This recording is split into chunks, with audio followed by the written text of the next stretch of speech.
மரணம் எங்கே ரகசியமாக வைக்கப்பட்டதோ அங்கேதான் ஆண்டவன் தன்னையும் வைத்தான். மரணம் எப்போது வரும் என்று தெரியாதாலேதான் மனிதன் கோவிலை நாடுகிறார்.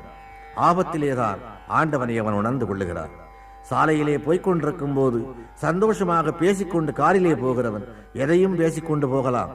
ஆனால் அந்த கார் ஒரு மரத்திலே மோதும் போது அவன் வாயிலிருந்து அவனை அறியாமல் வருகின்ற வார்த்தை ஆண்டவனே என்பதே தவிர அடுத்தொரு வார்த்தை வராது. பெற்றவள் ஞாபகம் அல்லது பெற்றவன் ஞாபகம் கூட வராது. ஆண்டவன் ஆபத்திலேதான் தோற்றமளிக்கின்றான்.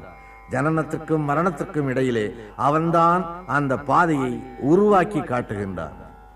இன்ன தேதியில் இன்ன காரியம் நடக்க வேண்டும் என்று விரும்புகிற எவரும் அந்த காரியத்தை அடைந்து கொண்டே போனால் ஆண்டவன் ஒருவன் இல்லை என்பது உறுதியாகிவிடும். ஆகவேதான் காலங்களாலே காரியங்களை மாற்றி மாற்றி போட்டு அந்த கோடுகளை மாற்றி மாற்றி போட்டு காட்டுகிறார்.